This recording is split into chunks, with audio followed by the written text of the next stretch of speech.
Something wasn't right that day. On Broadway and Warren Street, because of the secondary explosion, we've got numerous people covered with dust from the secondary explosion. Pfeiffer was the first chief into the building. Right away, a guy from the Port Authority told him the damage was somewhere above the 78th floor. But all you had to do was look around. It was obvious. Something had happened right there in the lobby. You just saw that all the windows were blown out. The lobby looked like the plane hit the lobby. NBC's Pat Dawson is close to the scene of that attack. Pat? Just moments ago, I spoke to the chief of safety for the New York City Fire Department. He received word of the possibility of a secondary device, that is another bomb going off. There was another explosion which took place. According to his theory, he thinks that there were actually devices that were planted in the building. Very strong. Boom! An explosion so hard that pushed us upwards. Upwards. Rick Sanchez has been there throughout this morning for us. Rick, tell us where you are and what the latest is. I spoke with some police officials moments ago, Chris, and they told me that they have reason to believe that one of the explosions at the World Trade Center may have been caused by a van that was parked in the building that may have had some type of explosive device in it. Jack, what can you tell us happened first in New York? Apparently what appears to happen was that at the same time two planes hit the building, that the FBI most likely thinks that there was a car or truck packed with explosives underneath the buildings, which also exploded at the same time and brought both of them down. Now that's the first time we're hearing that. So two planes and explosives that were in the building, is that correct? That is the working theory at this point. That is still unconfirmed, but that is what the FBI is going on at this point. We had that big explosion from much, much lower. I don't know what on earth caused that. We've heard reports of secondary explosions after the aircraft impacted, whether in fact there wasn't something else at the base of the towers that in fact were the coup de grace to bring them to the ground. We ran down the steps to the lobby. There was no lobby. Everything was torn up. So we continued down the stairs. We came outside in the lobby. There was no lobby. The lobby was totally gone. Did you see other people? People. There's a woman there with her face blown off.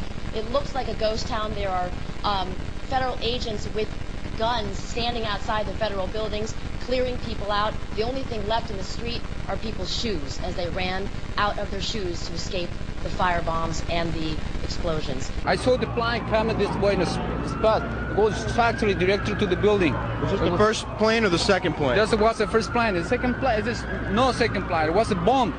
Bombed in another building, not second plane. That was a bomb. Like, it sounded like gunfire, you know, bang, bang, bang, bang, bang, and then all of a sudden, three big explosions. You know, it was boom, boom, and the floor started shaking. And then we saw debris fall down, and next thing we know, we had to get out of the building.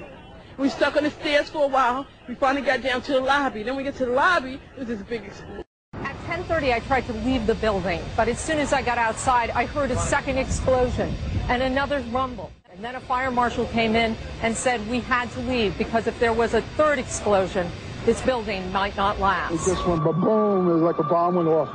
And it was like holy hell coming down them stairs. And then when we finally got to the bottom, they were coming out on the mezzanine level there. And another explosion came right from it because everything went flying. What did we do? We made it outside. We made it about a block. We made it at least two blocks, and we started running.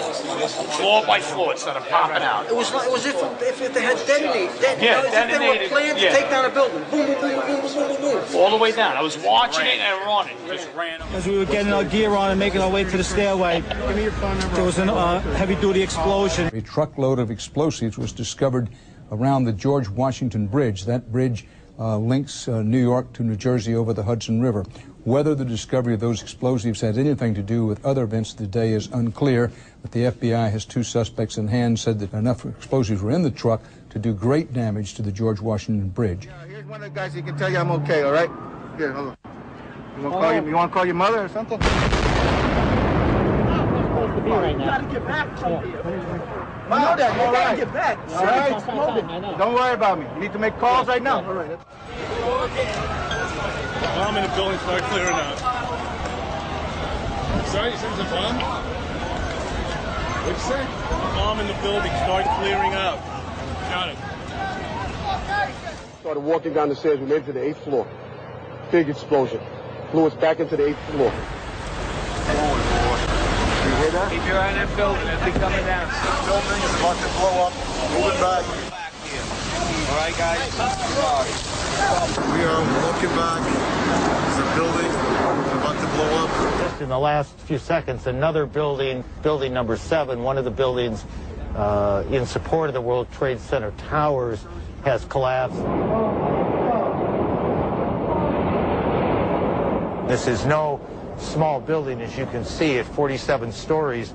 It would stand out in most American cities. The Red Cross rep was like, he goes over and he says, well, you got to stay behind this line because they're thinking about bringing the building down. They didn't say what building, they just said bringing a building down. So we're like, okay, you know, we'll take their word for it, you know, we'll stay behind the line.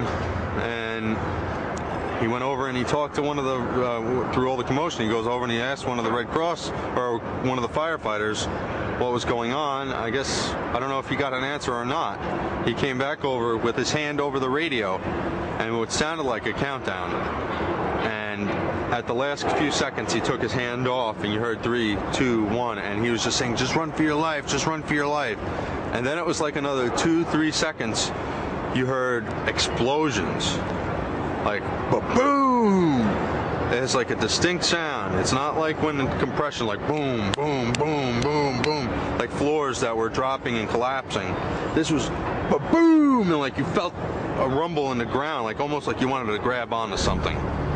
That, to me, I knew that was an explosion. There was no doubt in my mind. I remember getting a call from the fire department commander telling me that they were not sure they were going to be able to contain the fire. And I said, you know, we've had such terrible loss of life. Maybe the smartest thing to do is pull it. And they made that decision to pull, and then we watched the building collapse.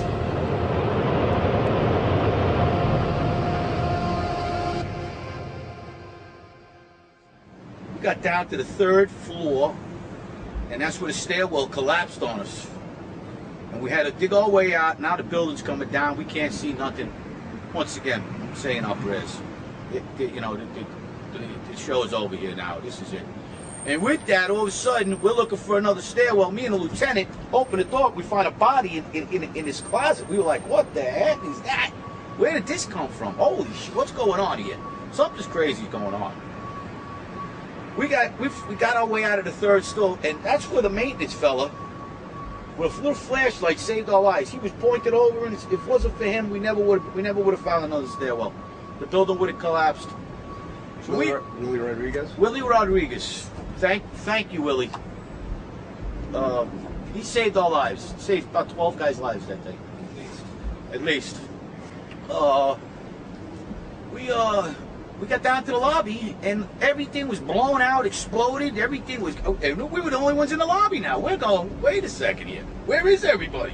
We was just, you know, you think about it, you say, something else had to go on here. Something else was going on here. This just don't happen like this if when a plane hits the 80th floor of a building and the lobby gets blown out. Sorry. I don't care who you are. We're like, how is this happening when the plane was up 50 more stories and the stairwell's collapsing on us? Something wasn't right, man. Something wasn't right in Denmark that day. For every window in the lobby to be exploded. I mean, them windows were like as thick as forget it. They were 2-3 inch glasses, you know, come on. They exploded out of the lobby, you know, something, it wasn't from the jet fuel. No way. The elevators exploded. They were down from the lobby. The lobby was over here. That should never have happened. Something would happen there, and that wasn't. We came down. It looked like a bomb went off in the lobby. There was no fire. It just looked like a bomb went off, and the building collapsed. The time and the things that went on between the plane and by the time the buildings came down, there was a lot of things that happened that makes you really wonder what went on here.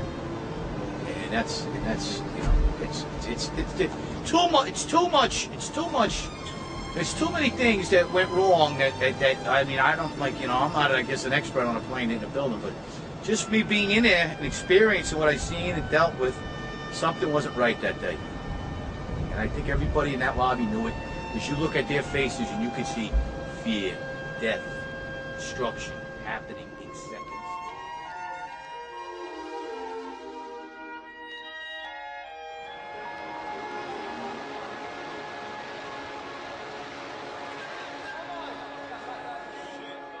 It's gone, man.